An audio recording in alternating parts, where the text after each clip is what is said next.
Hey listeners, I'm recording this near the end of January, right as we are approaching the Sabbath of Imbolc. Today we'll be discussing why neo-pagans, witches, Wiccans, the whole group, how why we all celebrate Imbolc, which is part of the Wheel of the Year. Now, you may or may not have heard of the Wheel of the Year, which celebrates the movement of the seasons between the solstices, equinoxes, and spaces in between.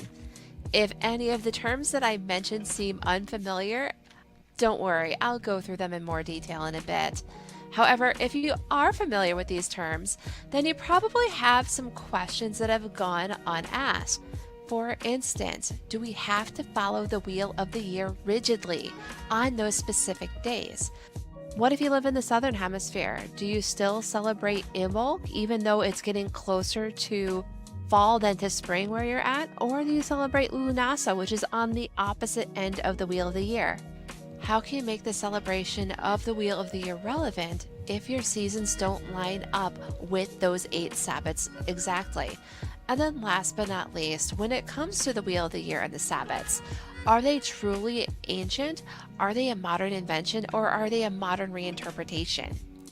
It's time to examine these questions and more. So sit back, get your favorite beverage, and get ready for this episode of Spiritual AF Sundays, Cheese and Bread, examining Imbolc and Lughnadsah. You're listening to Spiritual AF Sundays, created and hosted by The Mystic Geek. If you're looking to explore intriguing questions about the meaning of life and our place in the universe, then you're in the right spot. We dive into topics often discussed as sound bites on social media and take a deeper look. Whether it's woo topics like astrology and mysticism, or seemingly mundane matters like technology and politics, we cover it all. We explore our own thoughts and beliefs, talk to experts, and uncover hidden meanings. These fascinating areas of exploration can help us question ourselves and better understand our world. Ready to grow and explore in your spiritual journey? We're glad you can join us. It's time to start your week off by being spiritual AF.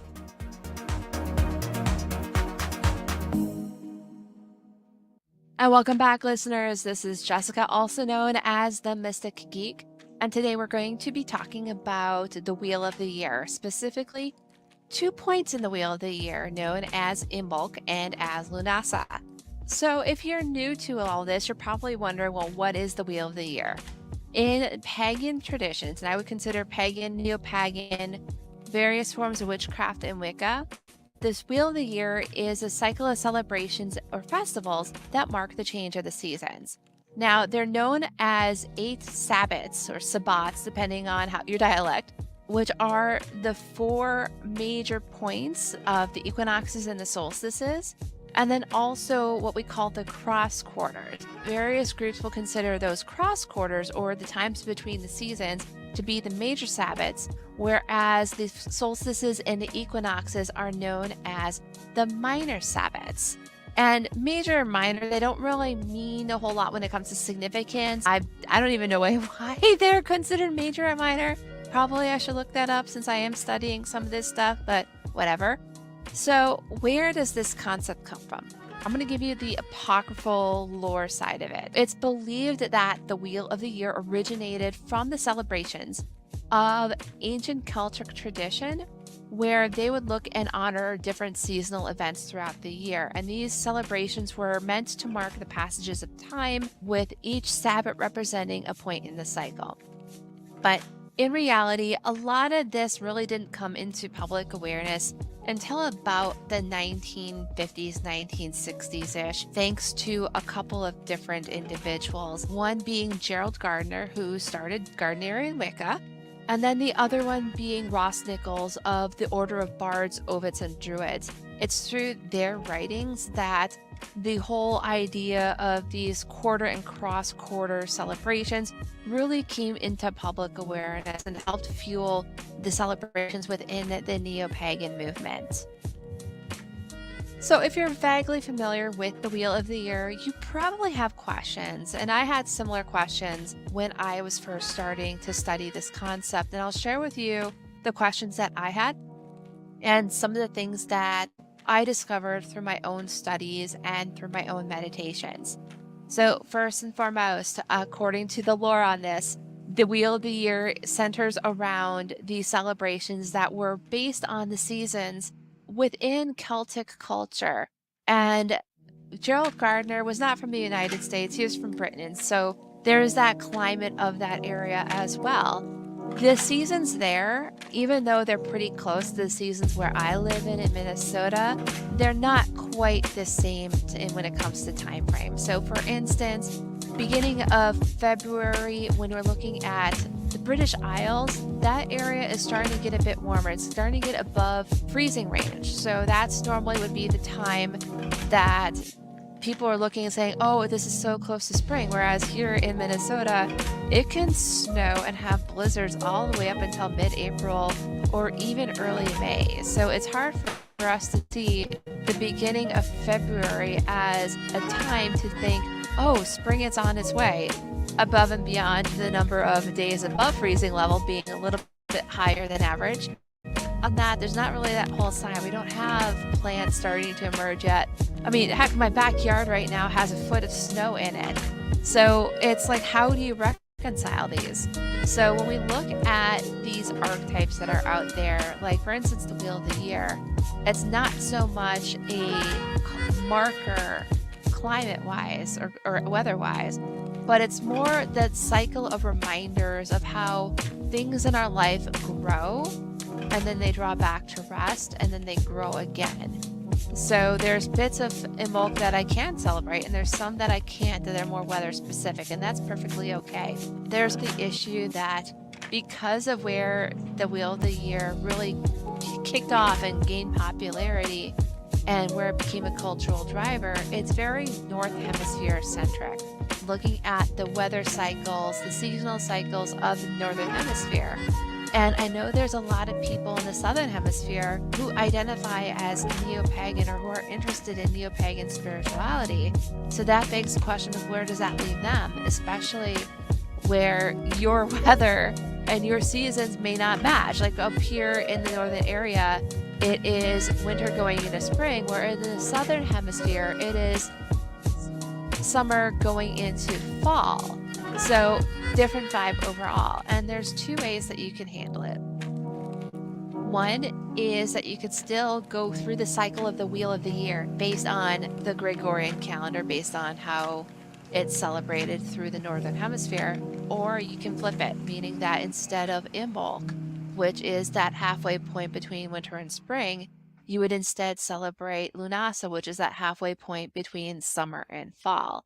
Before we go further, there are two books that I want to share with you. These are resources that I found on figuring out how to integrate the Wheel of the Year into my life, even if the weather in my area does not quite line up with the symbolic meanings of the various Sabbats in the Wheel of the Year. And one of them is called Weave the Liminal, Living Modern Traditional Witchcraft by Laura Tempest Zakroff. And then the other one is known as Year of the Witch, Connecting with Nature's Seasons Through Intuitive Magic by Temperance Alden. And both of them are amazing. I've read both. I actually have Year of the Witch in both Kindle format as well as in audiobook format so that I can listen to it while going around and handling various things. Both of them have been really good in helping me figure out how to, again, reconcile the subtle energies of the seasons with what I'm experiencing in my physical space and learning how to truly honor the changing of the seasons within my own craft. I think I covered what I consider to be the big sticking points for me. If you have any, feel free to follow up. My contact info is in the show notes. Otherwise, you can hit me up on social media. And with that, I think we're actually ready to talk about Imbolc. So what is Imbolc? This is that Sabbath that happens between the winter solstice and the spring equinox. So February 1st is the calendar date.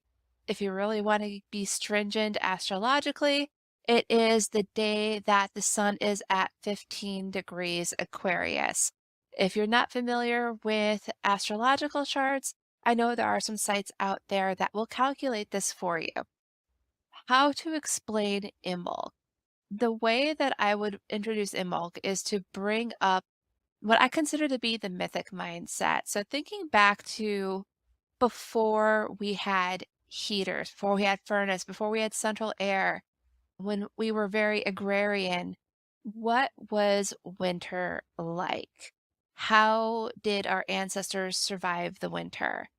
And for those who lived in agricultural society, which is a lot of people up until the 1800s, what would happen is these families would store up food during the harvest season that they would then eat during the winter because at that point in time, you can't go to the grocery store. And hunting is hit or miss, literally. In addition to, you don't know if there's going to be snowstorms ongoing and if it was going to be possible to even hunt. So you had to build up these storehouses of dried, smoked, salt cured foods. And then in addition to that, your family probably had different animals they took care of, like cows, chickens, goats, the like. And it's much easier to have those animals in the house with you than to try and have a barn that you may or may not be able to get to. So now this house is starting to get cramped because it's not only you and your family and your food, but it's also your livestock and their food as well. So you have all these different things that are going on. And again, they did not have furnaces back then. These houses were kept warm by a mix of body heat and fire. So you can imagine what would happen if that fire went out and no one knew how to bring it back. Or on the flip side, if the fire went out of control and burnt the house down, that's peril for everyone. That's basically certain death if they weren't able to get help. All these different things. There was a lot of uncertainty. Getting through the winter was a big deal. And when we start getting towards springtime, when we start getting closer to that, you're seeing the daylight increase. You're seeing the weather get warmer. If you have livestock, many of those livestock, including sheep, are considered late term breeders, meaning that they breed in the fall and have their babies in late winter, early spring. So, what would happen is in these households, their animals would give birth and the animals would lactate.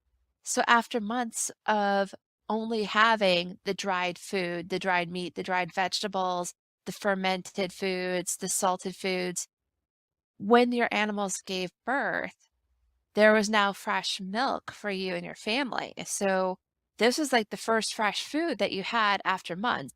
Now imagine for those of us who live in an industrialized world, if we only had dried meat, dried jerky, dried vegetables, maybe canned foods, though technically they did not have canning way back until the 1800s.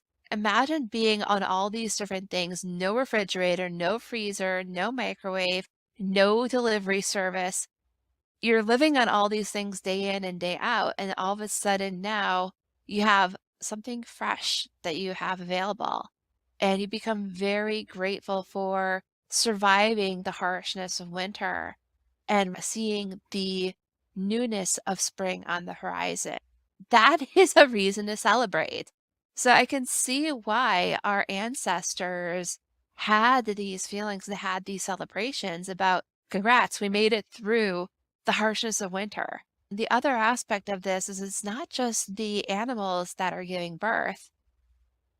If you follow the Celtic seasons, if you follow the Celtic celebrations, Beltane, which is in May, that's the time of romance. That's the time of coupling. Couples that consummated during that time frame, 9 months later, were hitting up on beginning of February, beginning of Imbolc. So right as the weather is getting warmer, that is when the babies are being born. If they were born earlier, they might not survive the harshness of winter. So it's that timing that's coming into play as well. So you have a lot of birth that's going on during that time frame. You have the renewal, the new life that's coming through, the new seasons. There's a lot that's going on in that day-to-day life that you can take a look at and just be marveled by and want to celebrate and want to honor those moments. Along the lines with Imbolc, there is in Celtic lore a goddess that is a perfect fit for this, and that is the goddess Bridget. That's one of the pronunciations of her name. There are others. I don't want to butcher them, so I'm just going to go with what English would be phonetically Bridget. And Bridget is known as the goddess of the eternal flame. She does have three aspects to herself. She is the goddess of the hearth, which in this type of situation fits because the hearth is what kept everyone alive during the winter. She is the goddess of the forge. And then she's also the goddess of creative and transforming fire. We're talking about like new beginnings, new transformation. So the new births, the birth of the children, whether we're talking about the human children or the livestock, the days becoming longer, the weather becoming warmer, that transformation of the world from being cold and barren to having life. Those are all aspects of her, and that's why she is one of the central figures, if not the central figure, for the Sabbath of Imbolc. She was so significant to Irish culture that when the Christians arrived to try and Christianize the area, they had to canonize her as a saint. They had to come up with this rewritten lore around her where she was the midwife to Mary when Jesus was born. That's how we have Saint Bridget in basically Christian mythology. That's the easiest way that I can put it or explain it there. So that is where she comes into this. Now, with Imbolc, there's a couple of different practices that come up. If we're looking purely at like the neo-pagan side of it, there is the corn dollies. So if you're wondering where you got the corn during the previous harvest season. And you go and you build like a little puppet or a little dolly of it to represent Bridget, and you put her you have the corn dollies in the bed as a way of basically having your altar to honor her. This is the time where symbolically it's fresh. We can finally open the doors. It is seen as the start of spring cleaning season. So at point, much like what we would do, it is declutter time. Everything that we don't want, it is a perfect time to move it out so that we can freshen our space and open things up for the new year. In addition to that, because of Bridget's affinity to flame, another way of honoring her is through the lighting of candles and bringing in light to remind ourselves of the increase of light, the increase of sunlight. It's no coincidence that Candlemas, the Christian holiday of Candlemas, is February 2nd, so it's right in line with Imbolc. All right, now that we've talked about Imbolc, let's talk about its counterpart on the Wheel of the Year, known as Lughnadsah. Lughnadsah is at that halfway point between summer and fall. So we're looking at around August 1st, though if you want to be astrologically nitpicky, then you're looking at about 15 degrees Leo. The name comes from the Celtic god Lugh, who is a solar deity. He's also a harvest deity. He is also known for lots of sports and games and things that are considered traditionally style masculine. So feats of strength, heroic sort of things that are out there. Yeah. So he is quite a figure when you look at him up in Celtic mythology, and so is his son slash incarnation Cuchulainn. Definitely recommend if you want some fun reading, check out the Toyn. I don't know how to pronounce the rest of it. I just call it the Toyn, the Cattle Raid of Coolidge, where Cuchulainn, who is Lugh's son slash Lugh's incarnation, is one of the central figures. All sorts of fun there. But anyways, back to Lughnasadh. So Lughnasadh is one of the three harvest festivals within Celtic culture. The other two being Mabon, which is the fall equinox, and Samhain, which is that halfway point between the fall equinox and the winter solstice. With Lughnasadh, this is that first harvest. To truly understand it, remember that back before we had supermarkets, back before we had supply chains, your food came from the land that you were on. Meaning that once those seeds went in the ground, you had to wait until those seeds had fully grown, those plants came out of the ground, and those plants matured. So up until that time, you were eating a lot of dairy from the cows, were eating the last of the stock of the prior year's grain, you had meat, you had various other types of plants, but you did not have fresh grain. And that's where Lughnadsah came in, is those first harvest, the first vegetation that was available, the freshness, and recognizing that not only had the harvest come, but the harvest was still coming. There was still more of the growing season that your bounty was going through. It was a time of celebration. And to honor the god Lu during that time frame, there were lots of games of strength, lots of competitions that were going on as well. There were sacrifices of some of those first fruits to honor the deities that the people saw as the ones who helped bring this forward. Because if they didn't celebrate it, if they didn't honor it, there was that fear that what would happen if there was suddenly a blight and the rest of that food was gone. Winter was coming, and if they did not have that harvest, not only were they going to have a hard time during the end of summer and the beginning of fall, but they would have a really hard time when it came to winter, and they might not survive it. There was a lot of emphasis on bountiful harvest during that time frame since their lives literally depended on it for surviving through the winter. That's where Lughnasadh comes in as a time frame of gratitude for what you and your community has sown, and recognizing that the efforts that you've made up to that point, possibly from the seeds from the beginning ideas and work that you started all the way back in Imbolc, that was coming to fruition and that you were able to reap that harvest. This is also one of the holidays that got adopted by Christianity. Instead of Lughnasadh, they call it Lammas or Loafmas. It's a Christian holiday that celebrates the first fruits of the harvest. Go figure. Looking back at the spiritual side of Lughnasadh, not to jump too much on a tangent wise, it's not just recognizing the gods as the ones who are providing and giving the support. There's also emphasis when it came to recognizing the lives of the plants. There is a modern personification, John Barleycorn, who's used as the personification of that harvest and of the sacrifice that comes from it. Because in a lot of those cases, when you're looking at the vegetables, the fruits, the grains, those plants sometimes were just completely pulled out of the ground. Other times they had to be cut down. So those plants died. They sacrificed themselves for the good of the community and for the good of the people who needed that food. Again, is an honoring and a recognizing of our connection to the land.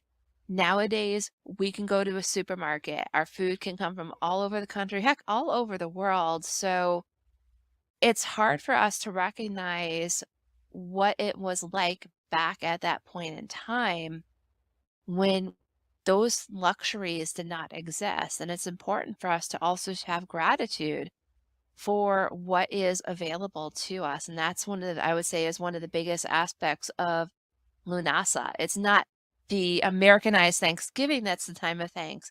It's Lughnasadh and the ability to see the efforts of our work come to fruition, and to know that not only is it our efforts or the God's efforts, but it's also the land's efforts that are helping with our continued survival. So, as we wrap up today's episode, I feel it's important to reiterate with the Wheel of the Year that it's not 100% thou must do it this way or thou must do it that way in order to be a good pagan or a good witch. When it comes down to it, it's a you do you type of thing. It's a great framework for understanding the subtle energies of the world around us. So, as a pagan who's also an occultist, I believe in the concept of as above, so below, or as within, so without. This is the framework where what goes on in our inner world is mirrored in the outer world, and what's going on in the outer world is mirrored in the inner world. Just because the weather outside does not align with what a tradition says for an agrarian seasonal holiday cycle. It's not the end of the world. Focus more on what's going within versus what's going on outside of your house. I hope that bit of rambling makes sense. By engaging in these cyclical practices and recognizing that the world is ever changing, things are ending and beginning over and over again, we can attune those cycles to the cycles of our lives. We can break free of this hustle where we just live day in, day out, and we really don't feel connected to the world. I get to that point where we can fully embrace the world around us, or at least be more aware of what is happening there. Hope that made sense. I a bit more rambly here this time around because I went with an outline instead of purely doing a script or whatnot. So we'll see how this model goes. I'm curious of what you think on it, whether it's the whole wheel of the year, Imbolc, Lughnadsah, my speaking style. There are a couple of ways that you can get a hold of me. One is by going and emailing me at jess@themysticgeek.com. And then the other way is by going to speakpipe.com/themysticgeek. That is where you can leave me a voicemail without necessarily having to call, because calling is weird. And this gives you that chance to rehearse a couple times before hitting send, because I know sometimes we all get weird about that. So, what is coming up in the future? February 5th, which is a week from now, I'm going to be nerding out about The Secret. So, I've been slowly slogging through this book so that you don't have to, in order to be able to share a witch's perspective on what is in there. Spoiler alert, this came up in the first few pages. It's dealing with the law of attraction, and I'm really hoping there's more to it, but we will see, and you will hear my thoughts on it. And then we will be on episode number 9. And for that, I still haven't figured it out. So I will let you know when I figure it out. I still don't know whether I'm going to be like soapboxing or I will figure out another topic. I hope you enjoyed today's episode. And again, be spiritual AF. Go out, enjoy weather and the seasons, wherever it is like in your area. Have a great day.